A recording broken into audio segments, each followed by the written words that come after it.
শ্রীমদ্ ভগবদ গীতার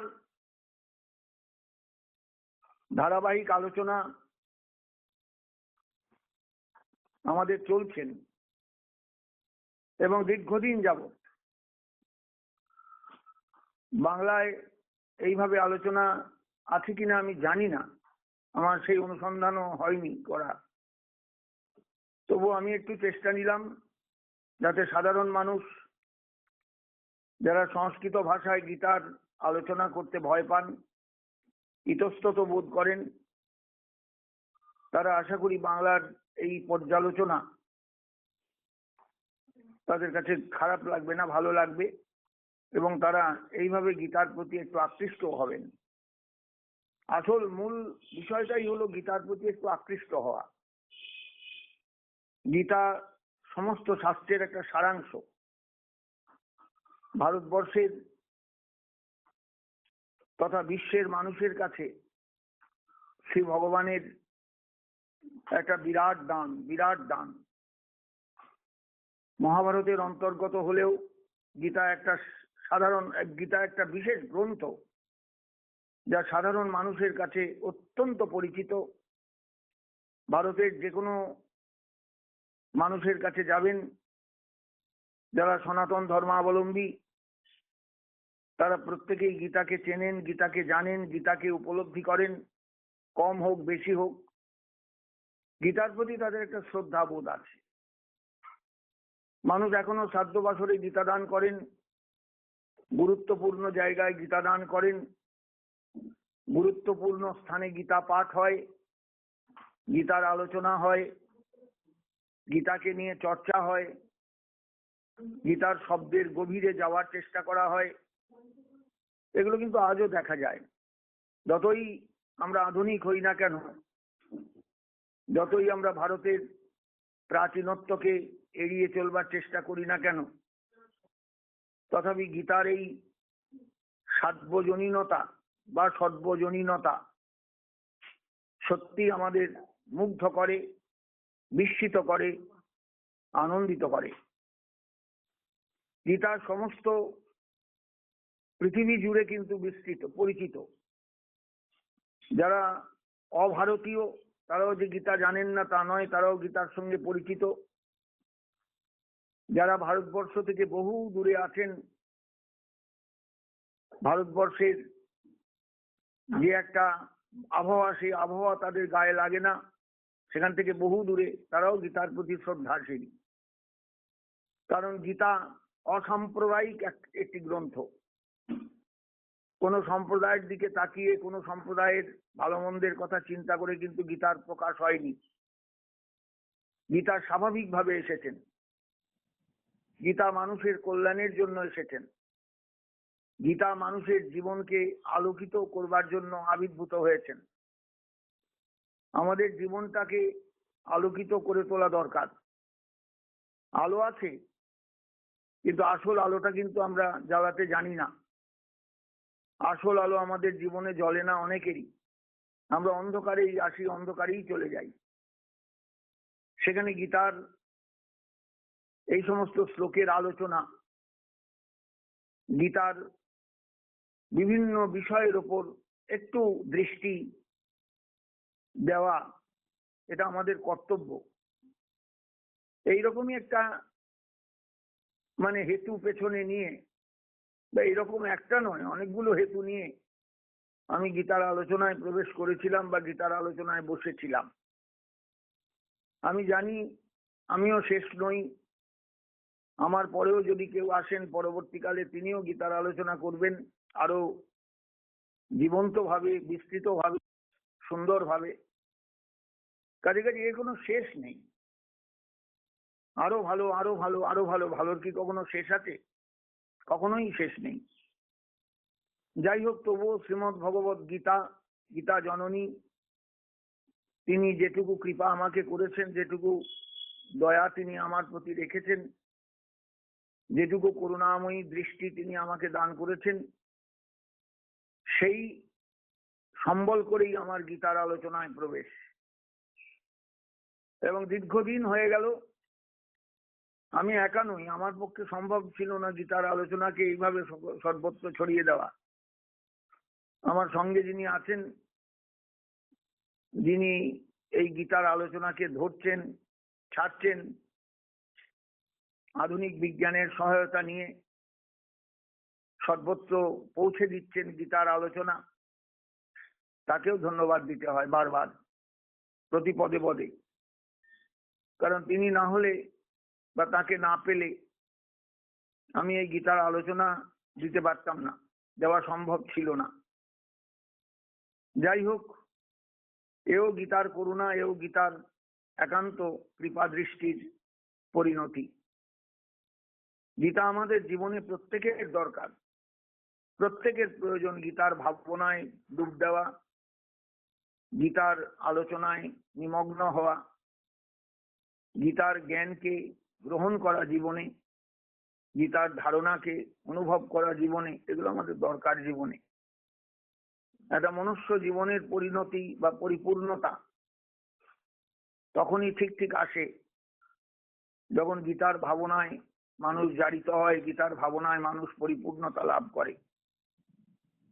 সেই রকম একটা দৃষ্টিভঙ্গি নিয়েই কিন্তু আমি গীতায় বসেছিলাম। সব কথা যে বলা হয়েছে, সব যে বলতে পেরেছি তাও নয়। হয়তো অনেক সময় মনে হয়েছে আলোচনা হয়ে গিয়েছে, যাক এই কথাটা তো বলা হয়নি, সেটা আমার ভেতরেই রয়ে গেল, আমি তো বলতে পারলাম না, সুযোগ পেলাম না, বা ভুলে গেলাম সেই সময়টায়। হতেই পারে, আমি তো বিভিন্ন রকমের যে মানুষের ত্রুটি, সেই ত্রুটির ঊর্ধ্বে নই। ভ্রম, প্রমাদ, বিপ্রলিপ্সা, করুণা পাঠক, যেগুলো শাস্ত্র দোষ বলেছেন আমাদের আছে, এগুলো তো আমারও আছে। অথবা আমি অনেক সময় গীতার আলোচনা করে পরে মনে হচ্ছে, যা এই শ্লোকটায় তো এই কথাটা বলার দরকার ছিল, কিন্তু বলা হলো না, শ্লোকের আলোচনা শেষ হয়ে গেল। এইভাবেও হয়েছে অনেক। তো যাই হোক, আপনাদের সকলের শুভেচ্ছায়, সকলের আশীর্বাদে, সকলের অনুগ্রহে গীতার আলোচনা এসেছেন পঞ্চদশ অধ্যায়ের একেবারে সমাপ্তি পর্বে, পুরুষোত্তম যোগে। ভগবান নিজের পুরুষোত্তম স্বরূপটাকে ব্যাখ্যা করেছেন এখানে। তিনি যে পুরুষোত্তম, সর্বতোভাবে সব দিক দিয়ে তিনি যে শ্রেষ্ঠ, এটা তিনি বোঝাবার চেষ্টা করেছেন। খর অক্ষরের অতীত, তিনি খরও নন, তিনি অক্ষরও নন, তিনি খর অক্ষরের অতীত। তস্মাৎ খরম অতীত অহম অক্ষরাদৌ বিচোত্তম অতস্মি লোকে বেদে চ প্রথিত পুরুষোত্তম দৃঢ় মামেব অসংমোহ জানাতি পুরুষোত্তমম স সর্ববিদ ভজতি মাং সর্বভাবেন ভারত এটি গুহ্যতম শাস্ত্রম। আবার বলছেন এই কথাগুলো কিন্তু গুহ্যতম। ইদম উক্তং ময়ানঘ, হে অনঘ, হে অর্জুন, আমি তোমার কাছে কথাগুলো বললাম। এতদ বুদ্ধা বুদ্ধিমান সাকৃত কৃত্যশ্চ ভারত, হে ভারত সন্তান, ভারত বংশীয় সন্তান, তুমি এগুলো, এই কথাগুলো বুঝে বুদ্ধিমত্তার সঙ্গে বা বুদ্ধিমান হয়ে, বুদ্ধি লাভ করে তুমি কৃতকৃত্য হও জীবনে। এটাই আমি চাই, এটাই আমার একান্ত প্রার্থনা, এটাই আমার একান্ত অভিলাষ। এই বলে গীতার পঞ্চদশ অধ্যায় শ্রী ভগবান শেষ করলেন। আমাদেরও আলোচনা পঞ্চদশ অধ্যায় পর্যন্ত হয়েছেন মোটামুটি আর কি। আমার এই আলোচনা আর কোনো কারণে নয়, মানুষের একটু আকাঙ্ক্ষা বৃদ্ধি হোক, গীতার প্রতি একটা তৃষ্ণা বাড়ুক, গীতার তৃষ্ণা বৃদ্ধি লাভ করুক সমাজে। এটাই আমার দরকার, সকলের দরকার, আমারও প্রয়োজন, আরো প্রয়োজন, আরো প্রয়োজন, আরো প্রয়োজন। আরো দাও, আরো দাও প্রাণ, আরো প্রাণ দরকার, আরো গীতার প্রাণ দরকার, গীতার বোধ দরকার, গীতার চেতনা দরকার। পুরুষোত্তম যোগ শেষ হলেন। ইতি শ্রীমদ্ ভগবদ গীতাসু উপনিষৎসু ব্রহ্মবিদ্যায়াং যোগশাস্ত্রে শ্রীকৃষ্ণ অর্জুন সংবাদে পুরুষোত্তম যোগ নাম পঞ্চদশ অধ্যায়। লোকে খর ও অক্ষর, এই দুই পুরুষ প্রথিত আছে। আমি খরের অতীত এবং কুটস্থ থেকেও উত্তম। এই হেতু আমি পুরুষোত্তম বলে খ্যাত। আমাকে পুরুষোত্তম রূপে জানলে আর কিছুই জানবার অবশিষ্ট থাকে না। তখন জীব নিজেই বুঝতে পারে যে আমি নির্গুণ, আমি সগুণ, আমি বিশ্বরূপ, আমি অবতার, আমি আত্মা। এই পুরুষোত্তম তত্ত্ব অতি গুহ্য। এই পুরুষোত্তম তত্ত্বকে জানলে জীব কৃতকৃত্য হয়, সে সর্বতভাবে আমাকে ভজনা করে। এই হলো মোটামুটি একটা সাম অ্যান্ড সাবস্টেন্স, মানে একদম সারাংশ এই অধ্যায়ের। পুরুষোত্তম যোগে ভগবান নিজের পুরুষোত্তম সত্তাটাকে তুলে ধরেছেন, এবং সেই সত্তাটাকে তুলে ধরার কারণই হলো যাতে কোনো ধোঁয়াশা না থাকে। যিনি গীতা পড়বেন, গীতা শুনবেন, গীতার আলোচনায় প্রবেশ করবেন। এরপরে ষোড়শ অধ্যায়, দৈবাসুর সম্পদ বিভাগ যোগ।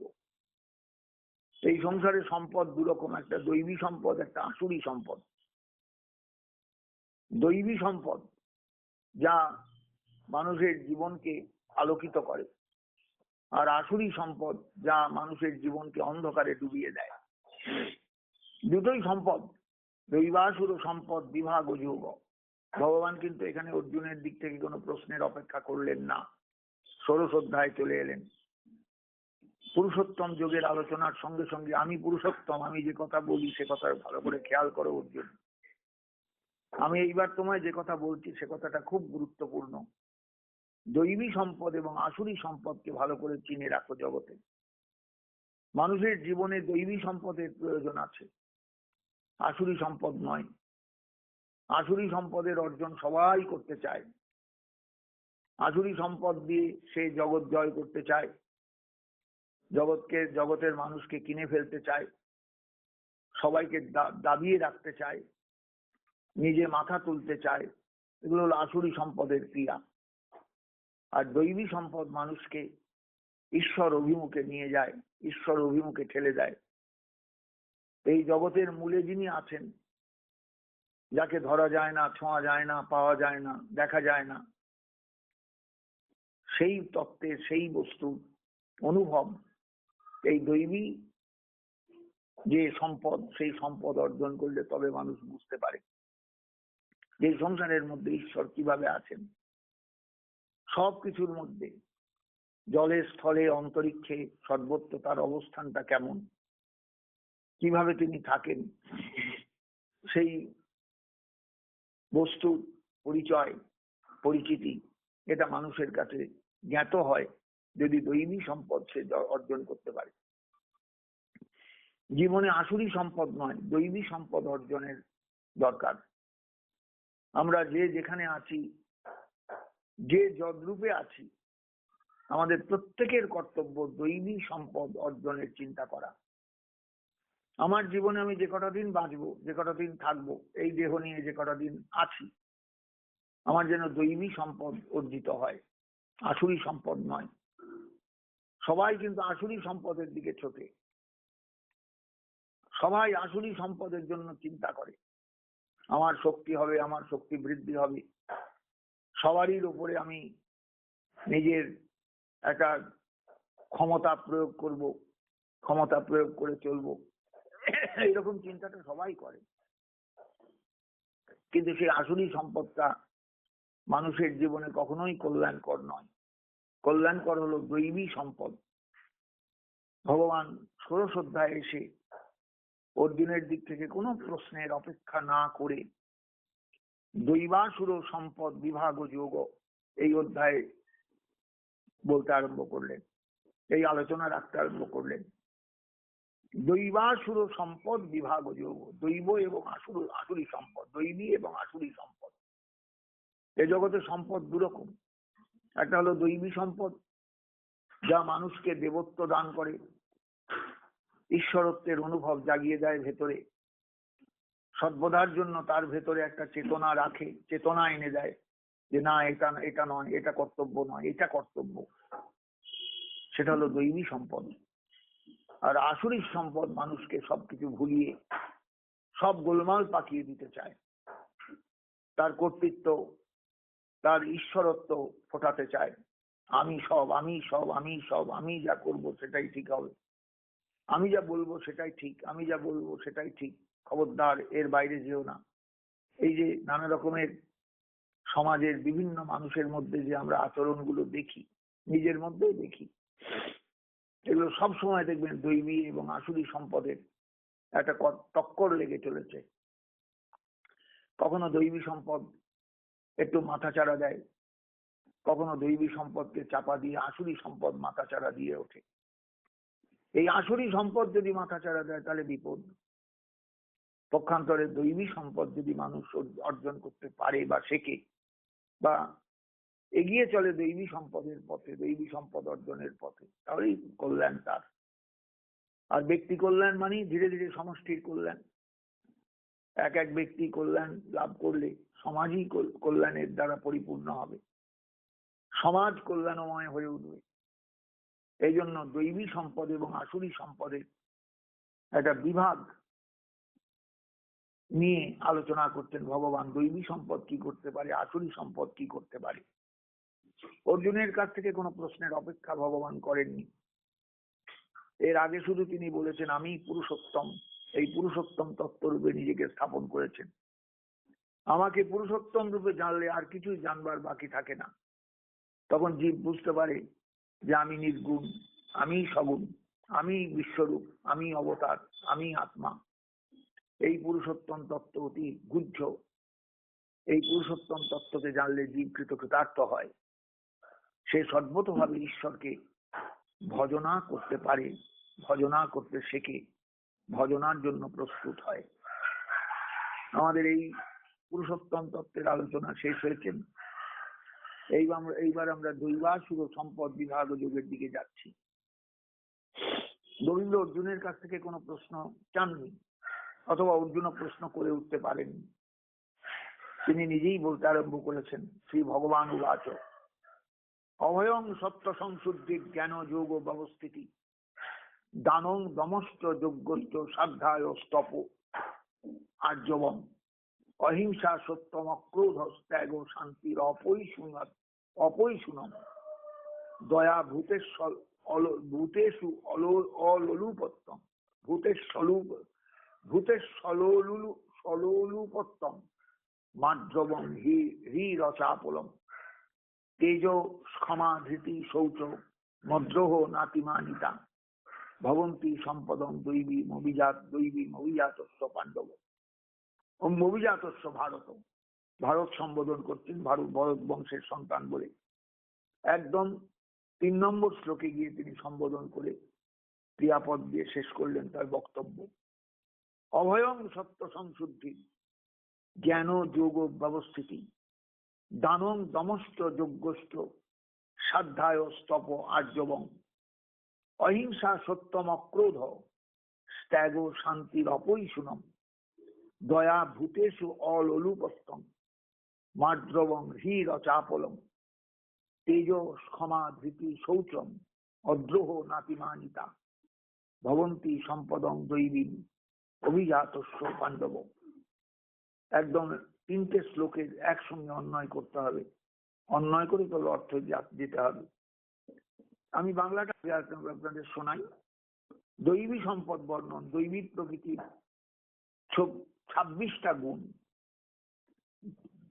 দৈবী প্রকৃতির 26টা গুণ, 1 থেকে 3 নম্বর শ্লোক। নির্ভীকতা, চিত্তশুদ্ধি, আত্মজ্ঞান নিষ্ঠা, কর্মযোগে তৎপরতা, দান, বাহ্যেন্দ্রিয় সংযম, যজ্ঞ, শাস্ত্রোধ্যয়ন, তপস্যা, সরলতা, অহিংসা, সত্য, অক্রোধ, ত্যাগ, শান্তি, পরনিন্দা বর্জন, জীবে দয়া, লোভহীনতা, মৃদুতা, মানে ক্রূরতার বিপরীত যে মৃদুতা, ক্রূরতা নয় মৃদুতা, মৃদুতা, কুকর্মে লজ্জা, অচাঞ্চল্য, তেজস্বিতা, ক্ষমা, ভীতি, শৌচ বা শুচিতা, দ্রোহ বা হিংসা না করা, অনভিমান। হে অর্জুন, এই সকল গুণ দৈবী সম্পদ অভিমুখে জাত পুরুষের হয়ে থাকে। যে মানুষ দৈবী সম্পদের দিকে যাচ্ছে বা যেতে চলেছে, যার ভেতরে দৈবী সম্পদের আকাঙ্ক্ষা এসেছে, তার মধ্যে এই গুণগুলো পাওয়া যাবে। একটু খুঁজলেই পাওয়া যাবে। অর্থাৎ যারা পূর্বজন্মের কর্মফলে দৈবী সম্পদ ভোগার্থ জন্মগ্রহণ করেন তাদেরই এই সকল সাত্ত্বিক গুণ জন্মে থাকে। বিষয়গুলো খুব ভালো করে দেখবেন, চিন্তা করবেন যে গুণগুলো কি চমৎকার চমৎকার, কি প্রত্যেকটি শব্দের মানে অর্থের, শব্দের যে শব্দার্থের তাৎপর্য কি সাংঘাতিক। যারা গীতা নিয়ে বসেছেন বা গীতা নিয়ে পাঠ শ্রবণ করেন, গীতার সঙ্গে যাদের সবসময় ওঠা বসা, তাদের জন্যই আমার বলা যে ভগবান এই অধ্যায়ে এসে পুরুষোত্তম যুগের পরে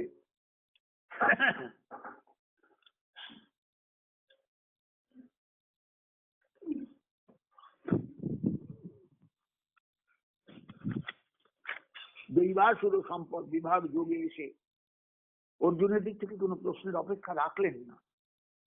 অর্থাৎ পুরুষোত্তম যুগে যা বলেছেন দৈবাসুর সম্পদ যোগে এসে এবার নিজেই শতপ্রবৃত্ত হয়ে কথা বলতে শুরু করলেন যে কোন মানুষ পুরুষোত্তম তত্ত্বকে বুঝতে পারবে, যে দৈবী সম্পদ এবং আসুরি সম্পদের বিভাগটা বুঝতে পেরেছে। এই জগতে আমার সামনে দৈবী সম্পদও ফেলে রাখা আছে, আসুরি সম্পদও রয়েছে।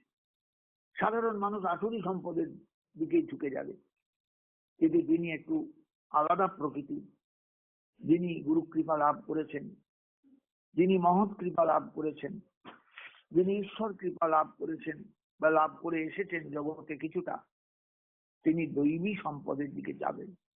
এই দৈবী সম্পদটা মানুষের কাছে খুব মূল্যবান, খুব প্রয়োজন। এইগুলো কিন্তু আমাদের একটু জানা দরকার। অভয়ং সত্য সংশুদ্ধি জ্ঞান যোগ ব্যবস্থিতি দানং দমশ্চ যজ্ঞশ্চ সাধ্যায় স্তপ আর্যবম অহিংসা সত্যম অক্রোধ ত্যাগ শান্তির অপৈশুনম দয়া ভূতেশ্বলোলুপত্তম মাদ্রবম ধীর চাপলম তেজ ক্ষমা ধৃতি শৌচ মদ্রোহ নাতিমানিতা ভবন্তি সম্পদং দৈবী। এটা হলো দৈবী সম্পদ। এই যে শব্দগুলো বলা হলো, প্রত্যেকটা ব্যাখ্যা করলে যে বিষয়টা বেরিয়ে আসবে, এগুলো হলো দৈবী সম্পদের বিষয়। কাদের এগুলো থাকে? অভিজাতস্য, যারা সত্যি জগতে এসেছেন সার্থক জন্মা পুরুষ রূপে, তাদের। এই অর্জুন, এটা তোমার জেনে রাখা দরকার। আবার সঙ্গে সঙ্গে বলছেন দম্ভ দর্প অভিমানশ্চ ক্রোধ পারুষ্যমেবচ অজ্ঞানং চাবিজাতস্য পার্থ সম্পদ আসুরি।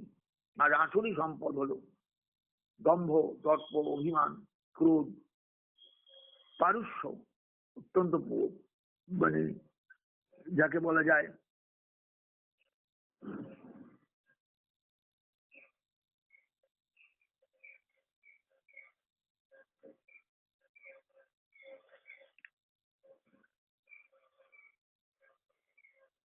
সত্য অক্রোধ পারুষ্য, মানে বিশেষ বিশেষ একটা পুরুষালী ভাব আর কি। অজ্ঞান, এগুলো সব আসুরি সম্পদ। এগুলো বিভিন্ন ব্যক্তির মধ্যে, অভিজাত ব্যক্তি, তাদের মধ্যে এগুলো দেখা যায়। দৈবী সম্পদ বিমুক্ষায়, দৈবী সম্পদ মানুষের বিমুক্তি এনে দেয়। জীবনধায় আসুরি মতা, আর আসুরি সম্পদ মানুষকে বদ্ধ করে। মা সূচ সম্পদং দৈবী অভিজাত শ্রী পাণ্ডব। অর্জুন, তুমি অভিজাত কুলোদ্ভব, তুমি কিন্তু দুঃখ করো না, দুঃখ করো না যে তুমি দৈবী সম্পদের অধিকার অর্জন করনি, তুমি আসুরি সম্পদের নিয়ে এসেছো, তা মনে করো না। এগুলো তোমার জন্য, তোমাকে আমি বোঝাবার জন্য বলছি। বিষয়গুলো একটু বুঝবার চেষ্টা করো, বিষয়গুলো একটু ধরবার চেষ্টা করো। যে জ্ঞান বিজ্ঞানের কথা আরম্ভ হয়েছিল পঞ্চদশ অধ্যায়ে, এই আলোচনা শেষ হলো। পরিশেষে শ্রী ভগবান পুরুষোত্তম রূপে আত্মপরিচয় দিয়ে বললেন যে এই গুহ্য তত্ত্ব যে বুঝতে পারে সে জ্ঞানী ও কৃতার্থ হয়। কিন্তু নবম অধ্যায়ে সংক্ষেপে বলেছেন যে আসুরি প্রকৃতির লোক তাকে চেনে না, সুতরাং অবজ্ঞা করে। দৈবী বা সাত্ত্বিক প্রকৃতির লোক তাকে ভক্তি করে। এই উভয় প্রকৃতির বিস্তারিত বর্ণনা এই অধ্যায়ে দেওয়া হচ্ছে। এবং আসুরি প্রকৃতি কিভাবে সংশোধিত হয় তার উপদেশও ভগবান দিচ্ছেন। প্রথমত এই অধ্যায়ের প্রথম 3টে শ্লোকে দৈবী সম্পদ বা সাত্ত্বিক গুণ বর্ণিত হয়েছে 3টে শ্লোকে। তার মধ্যে 26টা সাত্ত্বিক গুণ, ত্রয়োদশ অধ্যায়ক্ত 20টি জ্ঞানীর লক্ষণ প্রায় একই, কেননা জ্ঞান সত্যগুণেরই ধর্ম। এই জন্য পরবর্তী শ্লোকে অজ্ঞানকে আসুরি সম্পদের অন্তর্ভুক্ত করা হয়েছে।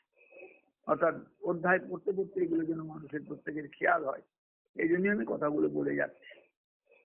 এই যে অভয়ং সত্য সংশুদ্ধি, জ্ঞান যোগ ব্যবস্থিতি, দানম দমষ্ট যজ্ঞষ্ট, সাধ্যায় স্তপ আর্জবম, অহিংসা সত্যম অক্রোধ, ত্যাগ শান্তির অপৈশুনম, দয়া ভূতেষু অলোলুপত্তম, মাদ্রবং হীর চাপলম, তেজ ক্ষমা ধৃতি শৌচ মন্দ্রোহ নাতিমানিতা, ভবন্তি সম্পদং দৈবীম অভিজাতস্য পাণ্ডব। যারা অভিজাত, সত্যিকারের যাদের জগতে জন্ম হয়েছে কিছু জগৎকে দেওয়ার জন্য, তাদের এইগুলোই হলো সম্পদ। আমরা সম্পদ বলতে টাকা পয়সা ধন দৌলত সোনা দানা হিরে জহরত মণিমাণিক্য বুঝি, এগুলো কিচ্ছু নয়, কিচ্ছু নয়। এইগুলো হলো সম্পদ। দম্ভ দর্প অভিমানুষ্ঠ ক্রোধ পারুষ্যমেব চ, অজ্ঞানম চাবিজাতস্য পার্থ সম্পদম আসুরি। আর আসুরি সম্পদ হলো দম্ভ দর্প অভিমান ক্রোধ, অত্যন্ত পরুষ মানে মানে কার্কশ্য, অজ্ঞান, এগুলো হলো আসুরি সম্পদ। দৈবী সম্পদ বিমুক্ষায়, দৈবী সম্পদ মানুষকে মুক্তি এনে দেয়।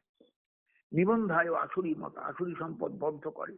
মা সূচ, তুমি দুঃখ করো না। মা সূচ সম্পদম দৈবী অভিজাত পাণ্ডব, তুমি কিন্তু দৈবী সম্পদের অধিকারী, তুমি অভিজাত কুলোদ্ভব, তুমি পাণ্ডব, তুমি মানে কুরুবংশের সন্তান, অতএব তুমি কিন্তু দুঃখ করো না। সব সময় মনে রেখো তুমি একটা এমন জায়গায় জন্মেছো, এমন জায়গায় জন্মাবার সুযোগ পেয়েছো, অভিজাত কুলোদ্ভব, তুমি অভিজাত ঘরে জন্মেছো। তোমার বংশ পরিচয় বলবার মতন স্মরণের একটা বস্তু, যেন মানুষ মনে রাখতে পারে চিরকাল। তার কাছে তোমার কোনো দুঃখ নেই, তুমি শুধু জেনে যাও, ভালো করে বুঝে যাও, যাতে মানুষ এই বক্তব্য পরবর্তীকালে শ্রবণ করে, পরবর্তীকালে কীর্তন করে মানুষ কৃতার্থ হয়। তোমার আমার যে আলোচনা, তোমার আমার মধ্যে যে আলোচনা গীতায় হচ্ছেন, দৈবাসুর সম্পদ বিভাগ যোগ এই নামে যে অধ্যায়ের আলোচনা হচ্ছেন 16 অধ্যায়ের, সেই আলোচনাটা যেন মানুষ যথার্থ রূপে ভবিষ্যতে গ্রহণ করে এবং উপলব্ধি করতে পারে। দৌভূত স্বর্গ লোকে অস্মিন দৈব আসুর এবচ, জগতে দুটো মানে সৃষ্টি আছে, একটা হলো দৈবী সৃষ্টি আর একটা হলো আসুরি সৃষ্টি। দৈব বিস্তর সপ্রক্ত, দৈবী সৃষ্টি কাকে বলে আমি বলেছি আগে। আর আসুরং পার্থমের শ্রেণী, আসুরি সৃষ্টিটা কেমন এইবার তোমার কাছে বলছি, শোনো। প্রবৃত্তিঞ্চ নিবৃত্তিঞ্চ জনান বিদুরা আসুরা, যারা এই আসুরি সৃষ্টির অধিকারী, আসুরি ভাবের অধিকারী, তাদের প্রবৃত্তি নিবৃত্তি বলে কিছু নেই। ন শৌচং, সুচিতা নেই, আচারও নেই। ন সত্যং তে সুবিদ্যতে, তাদের মধ্যে সত্য বলেও কিছু নেই। কি রইল তাহলে? কি রইল? কিচ্ছু নেই। অর্থাৎ ভগবান পরিষ্কার ভাষায় বলে গেলেন, আসুরি সৃষ্টির দিকে যেও না। আসুরি পথটা পথ নয়, দৈবী পথটা পথ। তোমাকে দৈবী পথ গ্রহণ করতে হবে। যুদ্ধ হলেও দৈবী পথে তোমায় যুদ্ধ করতে হবে, আসুরি পথে নয়।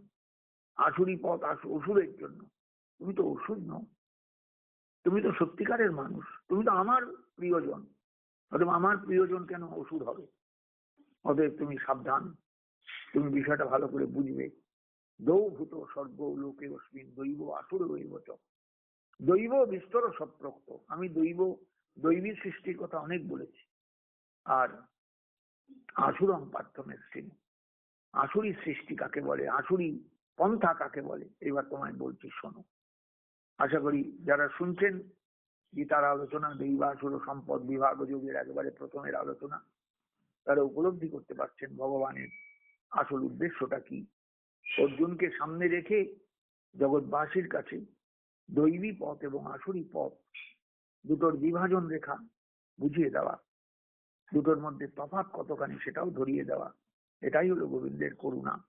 এই হলো গীতা, যা করুণারূপে আমাদের কাছে এসেছেন, করুণাময়ী বাণী রূপে আমাদের কাছে এসেছেন, আমাদের কৃপা করবার জন্য এসেছেন। আজ এই পর্যন্ত রাখলাম। জয় নিতাই, জয় গৌরহরি, জয় শ্রীমদ্ ভগবদ্ গীতা।